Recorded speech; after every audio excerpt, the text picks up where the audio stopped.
A oração que você conhece de memória está incompleta. Não é a versão original.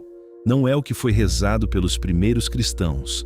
É uma versão editada, cortada, reescrita por homens que tinham muito a perder se você soubesse o que estava faltando. Você cresceu rezando a Ave Maria. Sua mãe rezou. Sua avó rezou. Gerações inteiras repetiram as mesmas palavras, acreditando que eram as palavras originais. Mas não eram. A oração original tinha 3 versos que a Igreja Católica removeu no século XVI. E não foi por acidente. Foi porque esses versos faziam algo que a Igreja não queria que você fizesse sozinho: acessar diretamente a mônada, a fonte primordial de toda a criação, o que os gnósticos chamavam de o Pai de tudo. Nos próximos minutos, você vai descobrir o que foi cortado, por que foi cortado e como essa oração mutilada ainda ecoa nos textos que a Igreja tentou destruir.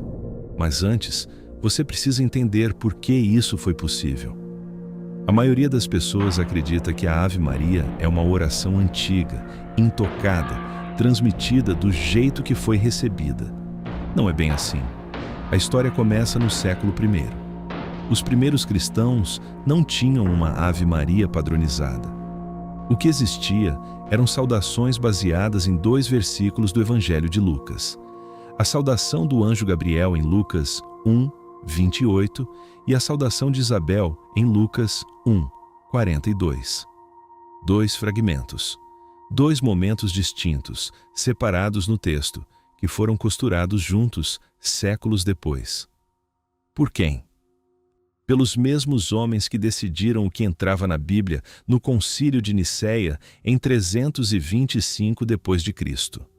Durante séculos, a oração circulou de formas diferentes. Comunidades cristãs no Egito, na Síria, na Palestina, rezavam versões distintas. Algumas incluíam invocações que não aparecem em nenhum livro que você já viu.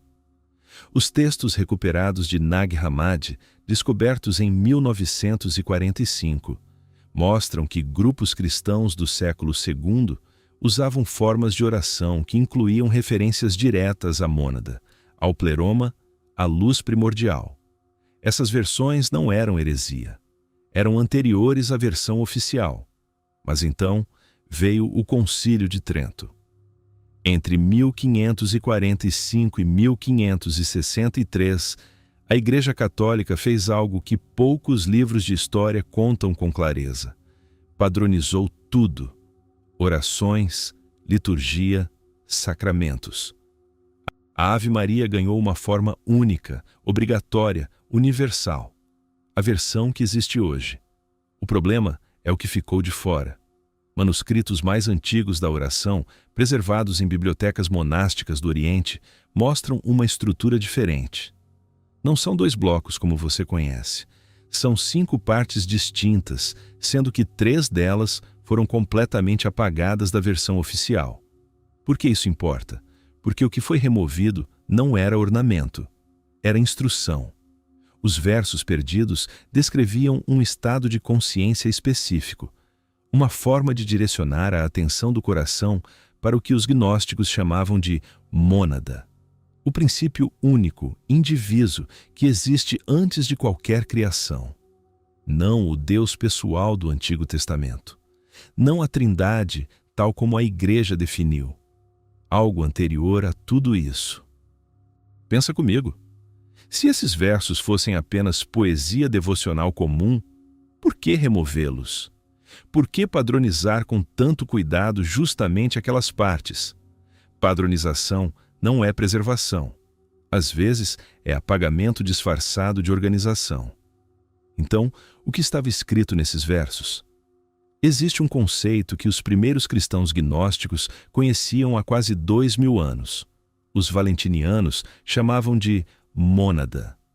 Os textos de Nag Hammadi usavam o termo Pai Invisível. Alguns manuscritos da tradição apofática usavam apenas a palavra silêncio, porque entendiam que qualquer nome já é uma limitação. Hoje, pesquisadores como Elaine Pagels, da Universidade de Princeton, descrevem a mônada como o princípio de unidade absoluta que precede toda manifestação nos textos gnósticos do século II. A ideia central é simples. Existe uma fonte antes de tudo, antes dos árcons, antes do demiurgo, antes do mundo material como você conhece. Uma consciência pura, não dividida, que os gnósticos chamavam de mônada. E esses versos perdidos da Ave Maria eram uma tecnologia de acesso a ela, não metáfora, tecnologia. Pensa comigo assim, toda oração é no fundo um padrão sonoro e atencional. Você direciona o corpo, a voz, a atenção para um ponto específico. O que muda de uma oração para outra é para onde esse padrão aponta. A versão atual da Ave Maria foi projetada para apontar para um intermediário, a intercessão de Maria perante um Deus externo a você. Os versos removidos apontavam para dentro. Eles descreviam o processo de reunião do ser humano com a faísca de luz que os gnósticos chamavam de pneuma, o espírito interior, o fragmento da mônada que habita cada ser humano. Em vez de pedir mediação, instruíam diretamente como ativar essa faísca por meio da atenção e do som. Isso não é especulação. O apócrifo de João, encontrado em Nag Hammadi, descreve explicitamente práticas de oração que incluíam invocações ao Pai invisível como método de elevar a consciência além do mundo dos árcons. O Evangelho de Filipe vai ainda mais longe. Afirma que quem conhece o Pai não precisa de intermediário. Esses textos foram escritos antes do Concílio de Nicéia, antes das decisões que definiram o que é cristão e o que é heresia. E há mais. O Instituto HeartMath, em Santa Cruz, Califórnia, conduziu décadas de pesquisa sobre coerência cardíaca e estados contemplativos. O que eles descobriram, em termos mensuráveis, é que certos padrões de atenção direcionada à região do coração produzem alterações fisiológicas consistentes, redução de cortisol, aumento de DHEA, sincronização entre cérebro e coração. O que os versos perdidos da Ave Maria descrevem, em linguagem do século II, é exatamente esse processo. Atenção ao centro. Silêncio interior. Reconhecimento da faísca.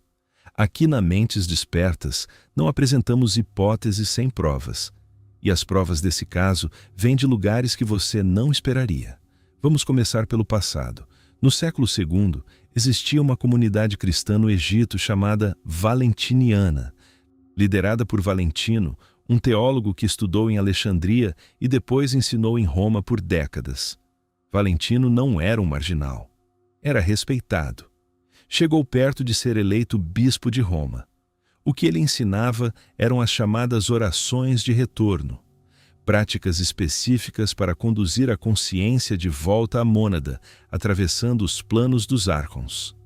Essas orações incluíam estruturas sonoras precisas, palavras que os valentinianos acreditavam ter frequências capazes de atravessar as camadas do cosmos gnóstico. E eles não eram os únicos.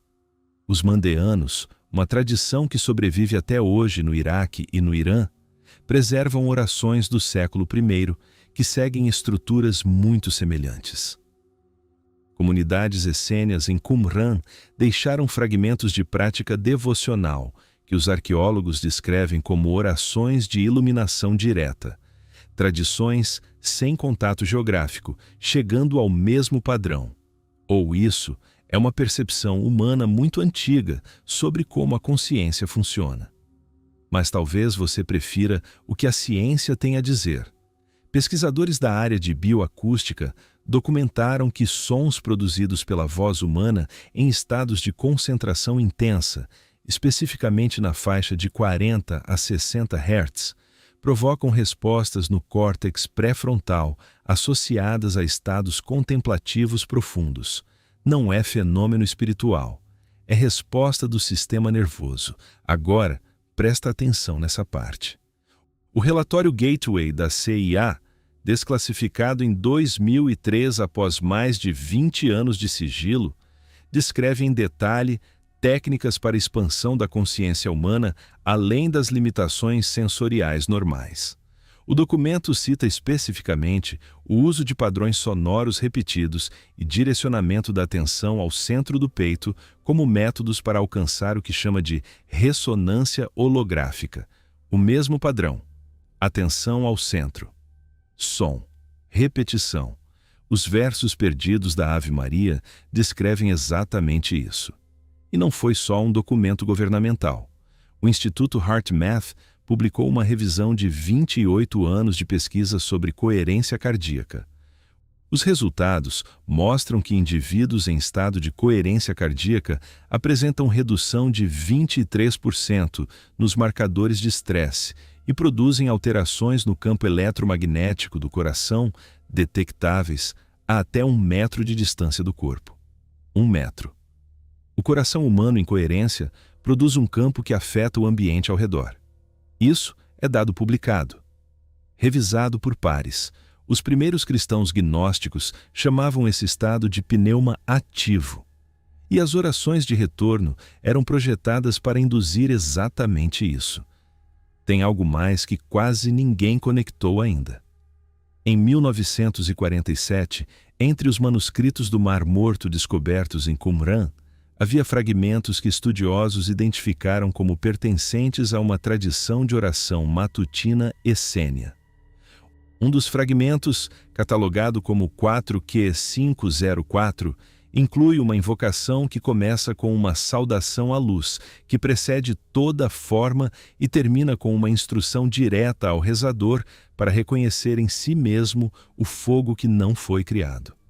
Não é Ave Maria em nenhuma forma reconhecível, mas é a mesma instrução: saudar a origem, reconhecer a faísca interior. Essa é a diferença fundamental entre o que foi preservado e o que foi removido. A versão atual pede: os versos perdidos reconheciam. E sabe quem mais usa esse princípio sem chamar pelo nome gnóstico?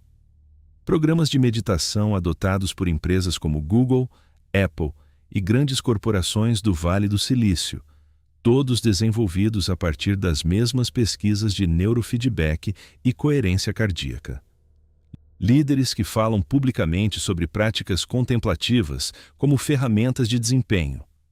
Não chamam de ativação da mônada, chamam de mindfulness, de estados alterados de desempenho. É o mesmo mecanismo, com marca registrada diferente. Olha o que a gente juntou até aqui. Comunidades cristãs do século II usando orações de retorno à mônada. Manuscritos essênios com instruções de reconhecimento da faísca interior.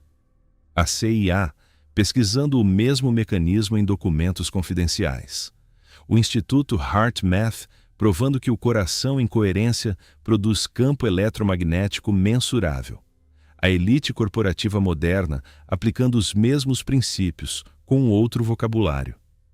Tudo apontando na mesma direção. Então por que os versos foram removidos? Para entender o que aconteceu, você precisa entender o que estava em jogo. Em 380 d.C., o imperador Teodósio declarou o cristianismo niceno como religião oficial do Império Romano. Aquilo não foi uma escolha espiritual. Foi uma escolha política. A igreja que ele apoiou era a igreja que precisava de intermediários, bispos, sacerdotes, sacramentos controlados por uma hierarquia, um Deus externo a quem você precisava se aproximar por canais autorizados. A espiritualidade gnóstica era exatamente o oposto disso. Se você acredita que carrega dentro de si uma faísca da mônada e que existe uma tecnologia de oração para ativar essa faísca diretamente, você não precisa de padre, não precisa de confessionário, não precisa de estrutura institucional alguma, e uma instituição que não é necessária não sobrevive. Então, o que a igreja fez? Primeiro, cooptou os textos, pegou elementos gnósticos e os traduziu para uma linguagem que centralizava o poder. A mônada virou Deus Pai, um ser externo. A faísca interior virou graça, algo que você recebe de fora, não reconhece dentro. Segundo, destruiu os originais. Em 391 d.C., o bispo Teófilo de Alexandria ordenou a destruição da Biblioteca de Alexandria. O que não se debate é o padrão sistemático de destruição de textos gnósticos ao longo dos séculos seguintes. Os textos de Nag Hammadi sobreviveram só porque alguém os enterrou no deserto antes que chegassem os destruidores. Terceiro, ridicularizou quem questionou. Valentino, que chegou perto de ser bispo de Roma, foi declarado herege décadas após sua morte. Suas obras foram destruídas. Chegaram até nós apenas por citações de adversários. Quem paga o preço disso tudo? Você. Rezando uma oração incompleta por toda a vida, sem saber que faltam partes, sem ter acesso a uma prática que seus antepassados espirituais, antes da padronização, consideravam essencial. Não é teoria da conspiração, é história documentada nos próprios arquivos da Igreja. Raiva não resolve. O que resolve é saber o que fazer com isso. E a boa notícia é que os versos, embora removidos da prática oficial, sobreviveram. Nos textos de Nag Hammadi, nos manuscritos do Mar Morto, na tradição oral de comunidades que nunca foram completamente absorvidas por Roma. Eles estão acessíveis e são aplicáveis hoje. Meu amigo, chega de teoria. Vou te dar 3 passos práticos que você pode começar hoje. Não precisa de materiais especiais, não precisa de rituais elaborados, só de atenção. Primeiro passo: a saudação correta. A Ave Maria atual começa com uma saudação a Maria como intercessora. A estrutura original, baseada nos fragmentos do Evangelho de Filipe e do Apócrifo de João, começava com uma saudação à luz que habita o ser saudado, não a pessoa como intermediária. Na prática, isso significa uma mudança de atenção antes de começar qualquer oração ou prática contemplativa. Em vez de direcionar sua atenção para fora, para uma figura externa, você direciona para o centro do peito, a região cardíaca, e reconhece ali a presença da faísca. Não pede, não implora, reconhece. O Instituto HeartMath chama esse estado de intenção cardíaca. Os gnósticos chamavam de despertar do pneuma. É o mesmo ato. Faça isso por 60 segundos antes de qualquer prática. Respira lento. Atenção ao centro do peito. Reconhece que há algo ali que existia antes de qualquer palavra. Segundo passo: o verso do silêncio. Os textos valentinianos descrevem um momento específico na oração de retorno que eles chamavam de o silêncio da mônada.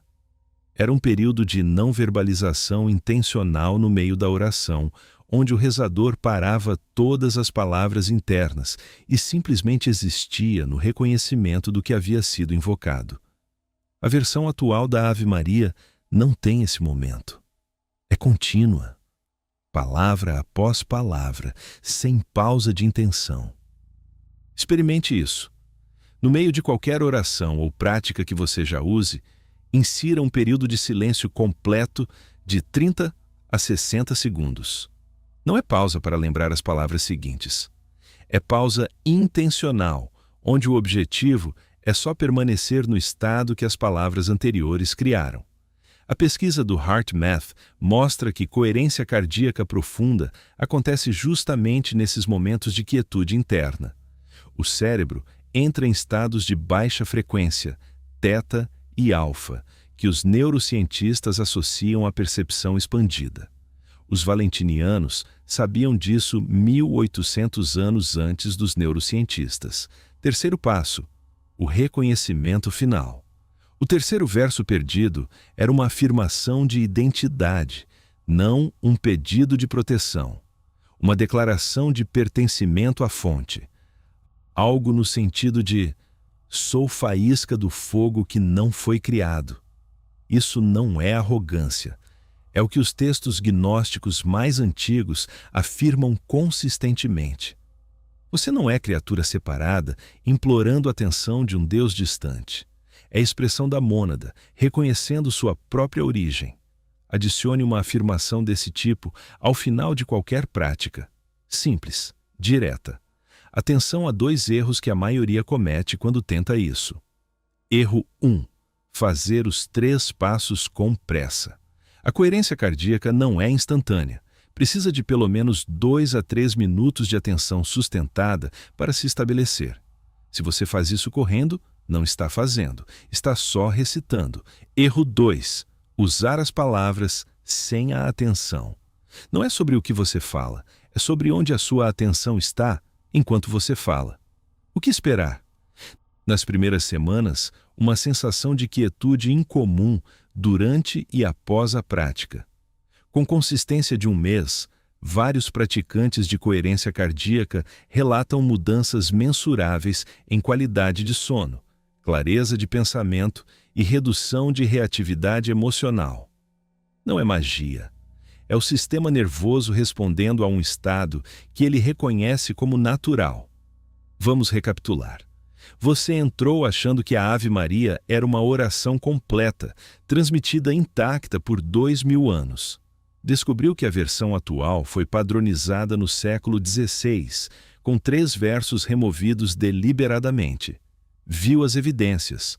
Textos de Nag Hammadi, manuscritos do Mar Morto, pesquisa do Instituto HeartMath, o próprio relatório Gateway da CIA, todos descrevendo o mesmo mecanismo que esses versos continham.